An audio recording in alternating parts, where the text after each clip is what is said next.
para uma linha de raciocínio, deixe pelo menos eu colocar aqui uma pauta bíblica. Está em Carta de Paulo aos Efésios, capítulo 1, o versículo 11. Está escrito assim, ó: Nele, em Cristo, digo em quem também fomos feitos herança, havendo sido predestinados, conforme o propósito daquele que faz todas as coisas, segundo o conselho da sua vontade. Desde já, eu já peço até desculpas pela minha limitação, tanto em aqui a minha maneira de expressão, como também conhecimento, mas eu quero mais o modo básico e prático mesmo. Independente da discussão teológica em relação a esse contexto, mas a ênfase aqui que eu quero apresentar nesse vídeo é mais em relação a nele, né, em Cristo. Então, todos os propósitos a respeito de provisão, a respeito de cura, milagres, plano salvífico, plano de criação, todo esse propósito de Deus, ela está totalmente em Cristo, né? Bom, prazer. Meu nome é Evandro Soares, aqui nesse bate-papo, não me alongando muito, espero que não, mas eu quero incentivar o máximo de pessoas a vencer, e é claro, eu quero usar os pontos e âmbito bíblico. Houve um tempo, nos tempos de Israel, onde a nação ao qual se tinha referência de poder, tanto de exército, como que também de milagres, porque as pessoas elas queriam saber o que estava acontecendo em Israel. E Israel era uma nação forte, e os circunvizinhos queriam, deixa eu mencionar aqui pelo menos na linha do tempo ali por volta de 940, 930 antes de Cristo. Então, nesse tempo, os circunvizinhos ficavam de olho em Israel, né? Porque muitas coisas estranhas aconteciam em Israel, né? Eles relatavam estranhos, né? Só que era uma nação que já tinha um parecer, né, do passado, e que vinha ganhando batalhas, que já de bastante reis vitoriosos. Então, os circunvizinhos ficavam de olho nessa nação de Israel. Então, essa nação, com todo esse poderio, com toda essa dedicação, né, de louvor e adoração ao único Deus, né, mesmo sendo estranhos aos circunvizinhos, essa nação ela é dividida. Pelo menos ao lado norte fica com Jeroboão e ao lado sul fica com Roboão, assim depois que Salomão morre. O quesito aqui é que a região norte, mesmo sendo frutífera, com bastante rios, com bastante até Campos Verdes, Campinas Verdes, mas mesmo assim a nação de Israel, depois dessa divisão, mesmo estando com essa aglomeração, né, do lado norte, ela não conseguiu ser frutífera, não, mesmo tendo terreno frutífero com bastante rios, mas não conseguiu ser frutífera. E por demais, Jeroboão até colaborou para que o cerco fosse feito para que as pessoas não descessem para ajudar, principalmente no templo, para fazer o sacrifício ao templo, para fazer o louvor e a adoração ao Deus. Então Jeroboão ele cerca isso e influencia as pessoas a ficarem no norte, não descerem para o sul, que era Judá, onde a capital era Jerusalém, onde estava o templo. Então as pessoas que queriam adorar a Deus, louvar a Deus, deixa eu usar essa terminologia aqui, tá? Elas não podiam mais ir para o templo, né? Porque o cerco estava fechado.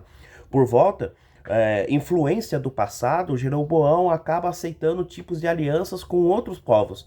Então, os circunvizinhos agora, ao invés de estarem rindo de Israel por ser um reino dividido, agora estava entrando em Israel, colocando novas celebrações, novas regras de sacrifícios, novas maneiras de plantação, novas maneiras de colheita.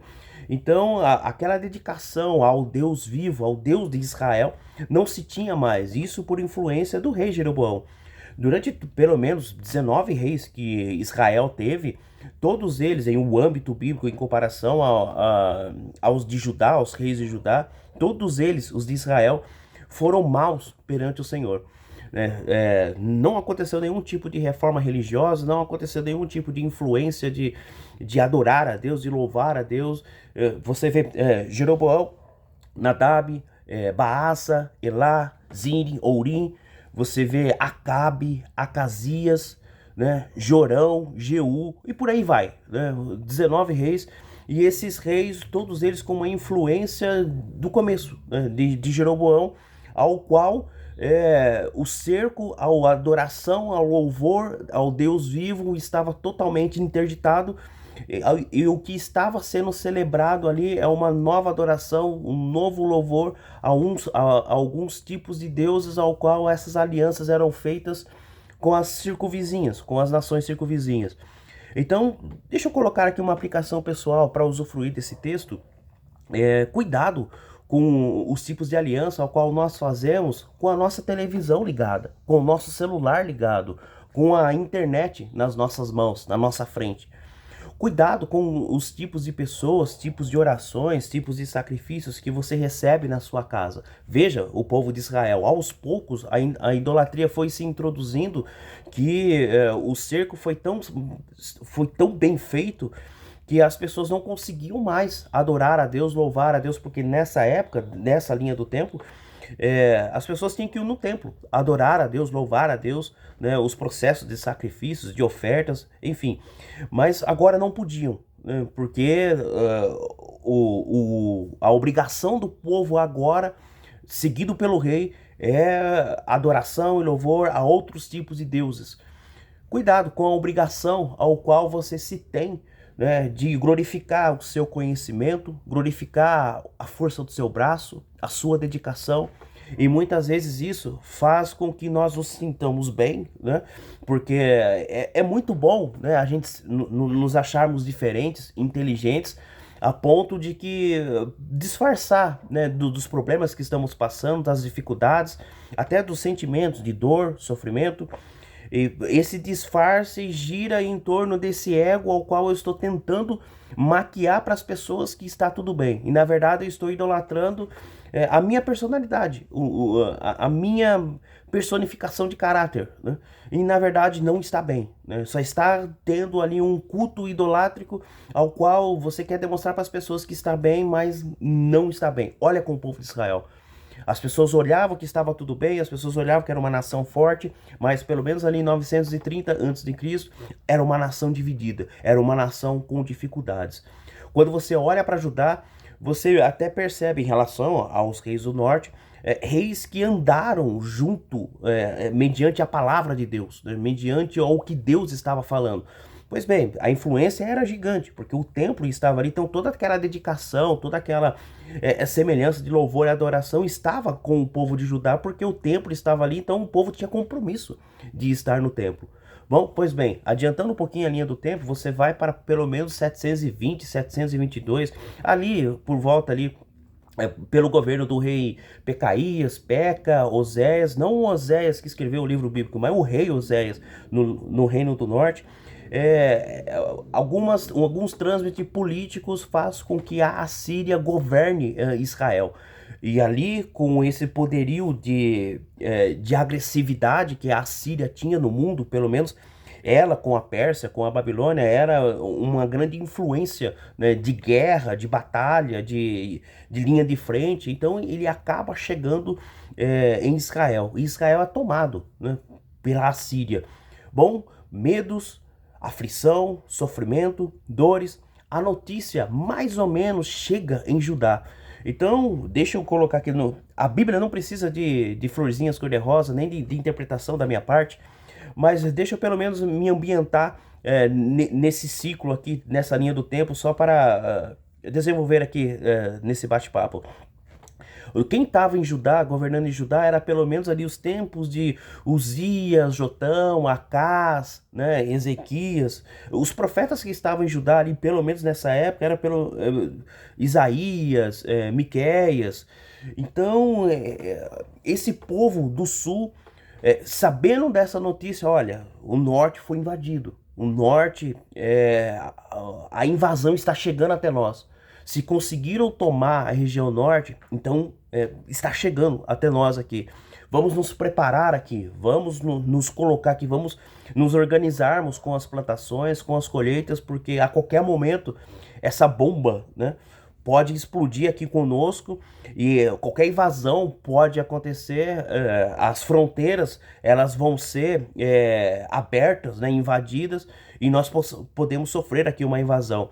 O povo de Judá, nessa linha do tempo aqui, pelo menos no contexto ali, dá essa impressão de que estava com essa aflição, com esse medo. Então as pessoas ficaram, né, com esses pensamentos de preocupação.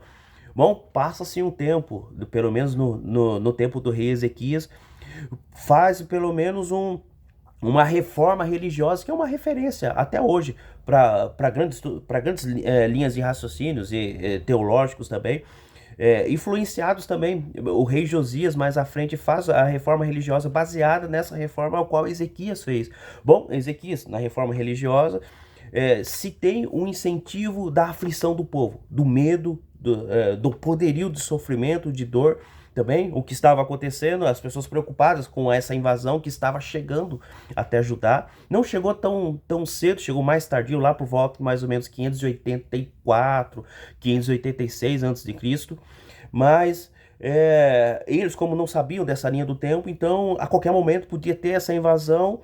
Então as pessoas tiveram uma conduta de que precisamos louvar a Deus, precisamos buscar de Deus. Uma influência gigante de Ezequias, ao qual as ordens do templo foram sendo colocadas, as organizações no quesito de sacrifício foram se empenhando, foram se colocando nos eixos, né?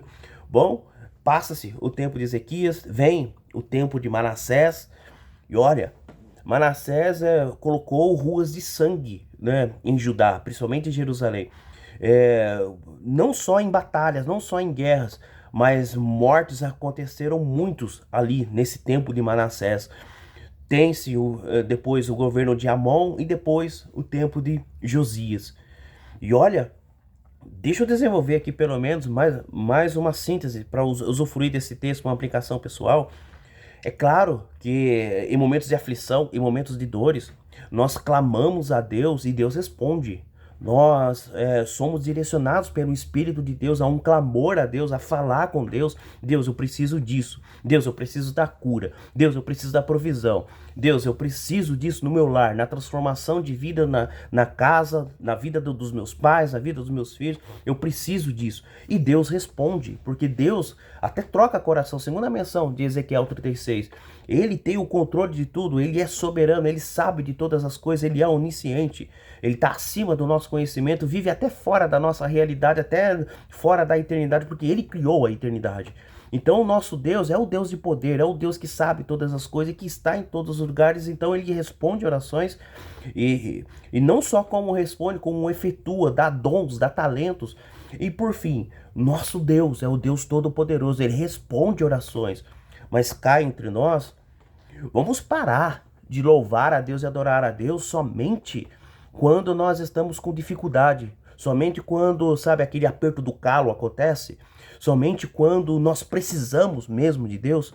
Enfatizando aqui, nesses momentos, se é que nós estamos passando por isso, se você está passando por isso, clame a Deus, vá no seu quarto, clame a Deus, congregue, converse com o seu pastor, acima de tudo, tenha um diálogo, um relacionamento com Deus, Deus vai responder e vai te direcionar para caminhos ao qual você vai sair dessa situação e vai aprender com ela. Mas isso não é somente impulso para adorar e louvar a Deus, somente nesse tempo, somente nessa ocasião. Que nós possamos adorar a Deus em meio ao sofrimento, à dor, mas também na alegria, mas também na felicidade, enquanto nós temos um emprego novo, enquanto nós somos contentes com a conquista da nossa casa, enquanto nós estamos felizes com a conquista do nosso carro, independente de qual ano, independente do modelo, mas se Deus te deu, ora, vamos glorificar a Deus, vamos adorar a Deus, vamos ser grato a Deus por isso que está acontecendo. Então podemos louvar, adorar a Deus a qualquer momento, em todos os momentos da nossa vida, não que seja uma obrigação, mas a vontade em nós de estar em Deus, nesse propósito de Deus que é Cristo, assim como eu mencionei no começo, a carta de Paulo aos Efésios, capítulo 1, versículo 11, que nós possamos estar envolvidos nesse propósito em Cristo, que eu vendo Cristo, eu consigo me achegar a Deus. Bom, pois bem, tempos de Josias, passou o tempo de Manassés, esses tempos sangrios, né? Tempos de Amon, chegou o tempo do rei Josias. Esse rapaz começou a reinar em Israel bem novinho, bem menininho, Mas ao invés de ele ficar olhando para essa situação que estava acontecendo, os tempos de Manassés, uns tempos de bagunça, desorganização, não se tinha mais plantação, não se tinha mais colheitas, animais sendo mortos a qualquer tipo de custo, não se tinha mais alimentação tanto desses animais como também das pessoas.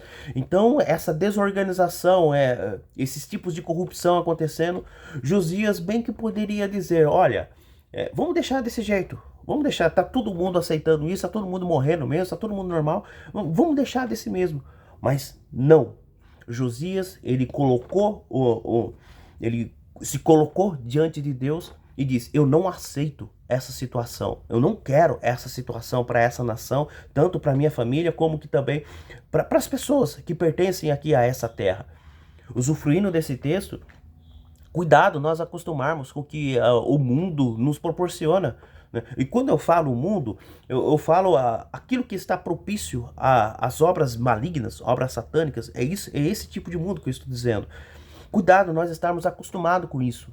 Nós estamos fazendo cultos, né, idolátricos em nossa casa e aceitando aqueles pecados de estimação, aqueles pecados ao qual nem faz mais efeito na nossa vida por causa da nossa dedução de sentimento e emoção, né? Não faz mais efeito por causa desses sentimentos, mas a propiciação dele, do tipo de condenação e o salário disso é a morte, ela está sim incutida nesses erros e atos ao qual nós fazemos todos os dias.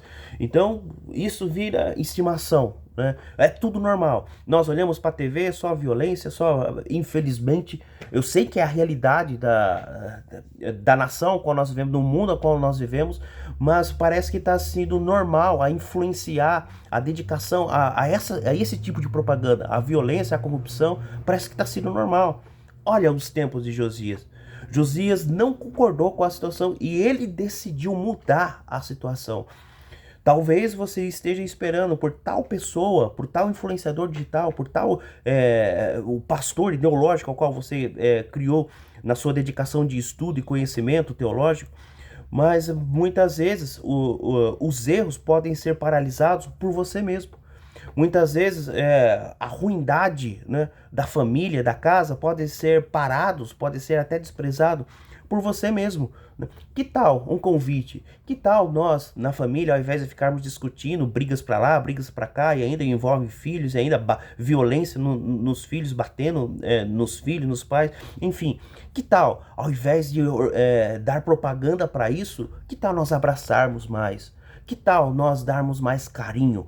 Que tal nós termos o diálogo na mesa? Jante com a sua família, almoce com a sua família, vá passear no parque, vá passear na praça junto com a sua família. Tome uma decisão, né? Tome uma posição, ao invés de ficar reclamando do governo, ao invés de ficar reclamando de tal projeto do governador, do presidente.